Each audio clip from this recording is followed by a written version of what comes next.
Greetings everyone. In this special symbolic expression series, today we will be talking on measuring happiness, key indicators with my co-host Manisha Sharma.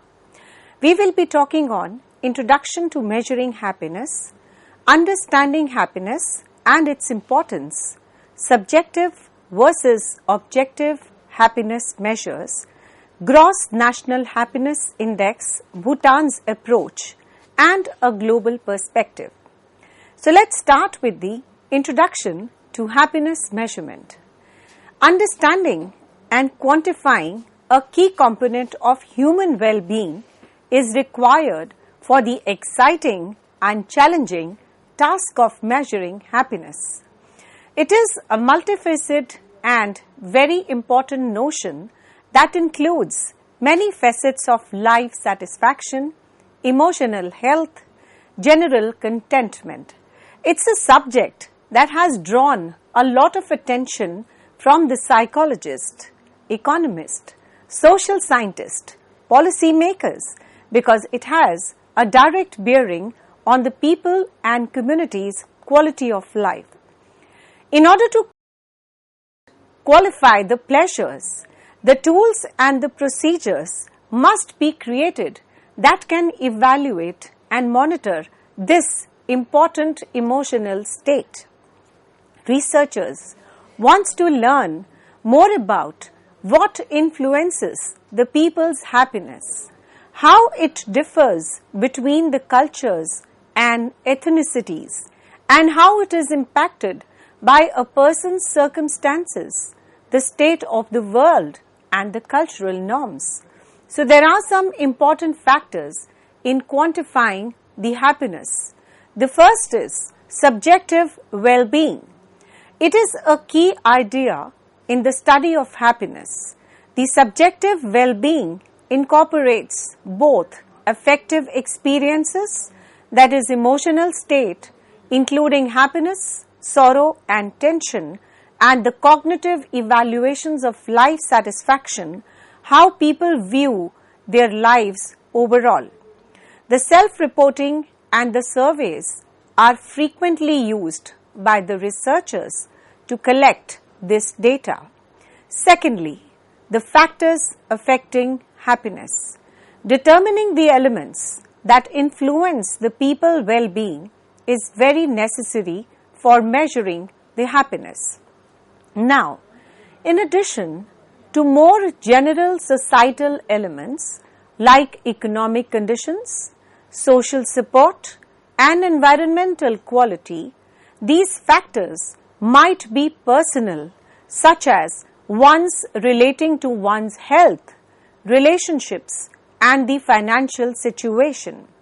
Then we talk about various indices and metrics which have been created to measure the happiness and the well-being across the nations and the areas. The World Happiness Report, which evaluates the nations based on the elements including the wealth, social support, life expectancy, freedom to pursue one's goals in life, trust and charity, is one well-known example. Now we talk about the policy implications. How the happiness is measured has significant political policy ramifications. This information can be used by the organizations and the government to create the policies that enhance the resident quality of life and encourage the well-being. Next is we talk about the challenges. Assessing the happiness presents many difficulties. It has challenging to compare the happiness across the people and civilizations because it is a subjective concept. The short-term mood swings and the long-term changes in life circumstances are some additional problems. So overall we can say the research into quantifying the happiness is an attractive and active and developing topic that offers important insights into what it means to live a happy and a meaningful life. We may try to create a happier, more balanced society by being aware of the elements that go into happiness and the well-being. Now we talk about understanding the happiness and its importance. Understanding happiness entails appreciating the complexities of the well-being, contentment, and the total life satisfaction. It goes beyond simply understanding happiness as an emotional experience, a basic human want. Happiness has been studied from many perspectives, including psychology, philosophy, economics, sociology. Its significance stems from the tremendous effects it has on the people, individual lives, communities, and societies at large. There are some important ideas towards comprehending the happiness. Happiness is a complicated term with both cognitive and emotional elements, and it is multi-dimensional. The cognitive assessments deal with how people view their overall lives, including their accomplishments, ties to others, and objectives. Emotional experiences include the regular sentiments of happiness, fulfillment, and contentment. Subjectivity, because everyone has different life experiences, values, and the cultural origins, the happiness varies greatly from person to person. What makes one person happy might not necessarily make another person also happy. We talk about now the hedonic theory, that is, the pursuit of pleasure and avoidance of the suffering. And definitely, the pursuit of meaning and self-realization are the two theories that psychologists have used to examine the happiness. These theories offer the conceptual framework for comprehending the various facets of happiness. We study now the impact on the health. There are numerous studies which have linked the happiness with the good health. People with higher level of happiness typically experience less stress. They have better immune systems and live longer. Now we talk about the importance of understanding the happiness. Happiness is a major determinant of life's overall quality. It shows how well people are doing in terms of their social, psychological, and emotional health. We talk about now the personal fulfillment. Being aware of what makes people happy enables them to make the decisions that are in line with their values and lead to a personal fulfillment. Next is your productivity at work. People who are happy are frequently more creative and productive, which makes the happiness an important aspect in the workplaces. Next is your community and the social harmony. Happy societies typically have more robust social relationships, lower the crime rates, and better levels of civic involvement. So we can say that understanding of happiness requires accepting its complexities and emphasizing its importance and significance for people's own well-being, societal advancement, and the advancement of the mankind as a whole. Now, what is the difference between subjective and objective happiness measures? This is a very important question which needs further explanation. So let's move into it. In order to quantify and comprehend people's well-being, there are two different methods, the subjective methods and the objective measures of happiness. They offer various viewpoints on how happiness might be measured and judged. So let us see how the subjective and the objective happiness indicators differ from each other. The important aspect is a subjective happiness measures. It concentrates on people's self-reported emotions, perceptions, and assessments of their own well-being. What are the important traits are we talking about here? The first is your self-reported. The subjective measures rely on people's self-reports of their emotional encounters and the sense of fulfillment in life. They shed light on how individuals view their own well-being. So this is a very important concept of self-reported mechanism, which is also considered as a subjective method because individual himself or herself does this kind of a calculation. Next we have is an emotional well-being. These measures, they capture the individual's day-to-day emotions and the feelings. They assess the frequency and the intensity of positive and the negative emotions experienced by the individuals. Next we have is a life satisfaction. The subjective measures also include people's overall assessment of their lives. This contains the elements like accomplishments, ties, and the general happiness. The complex and subjective is another subjective method. Now these measurements accurately reflect the complex and individualized nature of the well-being, because happiness is a subjective feeling. But are all these factors are we talking about?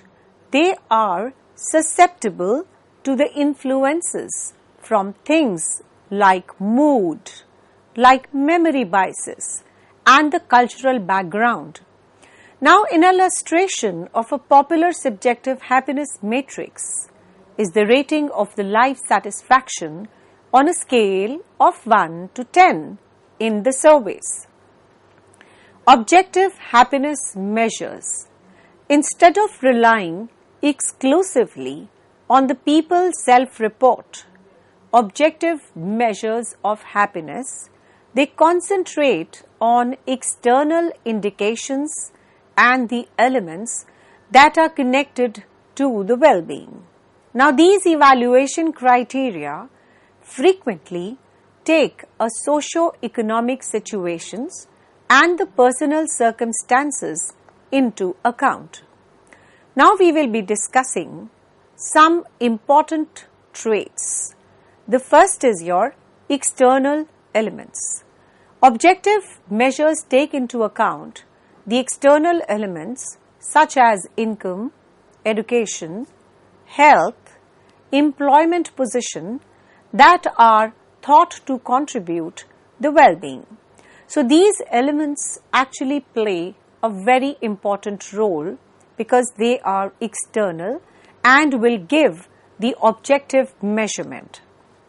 So societal and environmental indicators. These metrics could contain the information on the things like healthcare, accessibility, educational attainment, safety, environmental quality. They also offer a more comprehensive perspective for evaluating the well-being. The less subjective bias. Since objective metrics rely on the visible data rather than the subjective judgments. They may be less prone to individual mood swings and also the biases. Let us talk about an example. As an illustration, the gross domestic product per capita, that is GDP, is frequently employed as an objective indicator of the well-being, despite its shortcomings in capturing the total satisfaction. The subjective and the objective happiness indicators, they provide various perspectives on the overall well-being. So we can learn a lot from both the methodologies about what makes people happy and how the various aspects of their lives affect their overall satisfaction. The gross national happiness, that is the GNH index, Bhutan's approach. The Kingdom of Bhutan has adopted the GNH index, which is a novel method for gauging the nation's residents' well-being and the happiness. Now, the index considers a wider range of characteristics that affect the people's well-being and the quality of life, as opposed to conventional measurements of development like GDP, which only concentrates on economic parameters. This particular strategy demonstrates Bhutan's designation and dedication to putting its residents' happiness and comprehensive development ahead of purely economic progress. The important elements of the Gross National Happiness Index places a strong emphasis on the significance of balanced economic growth that benefits all facets of society. This is known as sustainable, equitable, socio-economic development. It takes into account things like living conditions, income disparities, accessibility to fundamental services. Bhutan places a strong priority on conserving its distinctive cultural heritage and evaluates the cultural parameters like language, conventional wisdom, and spiritual health. The health of the environment has also a direct impact on people's well-being, so environmental sustainability, natural resource management, and ecological variety are all evaluated by Gross National Happiness Index. The social cohesiveness and participation in the local community are also very critical and crucial for overall health. This index evaluates the elements like community involvement, trust, and the social support. The access to high quality health care and education are essential elements of the well-being. The Gross National Happiness Index takes into account the factors including educational opportunities, physical and mental health indicators, and more. So all these factors are very important when you talk about the elements of the Gross National Happiness Index. Of this, the Bhutan places the cultural heritage, the environmental protection, the community vitality, and access to high quality healthcare and education as prime. So this index takes into account the various factors including educational opportunities, the physical, the mental, and the health indicators, etc. Thank you so much.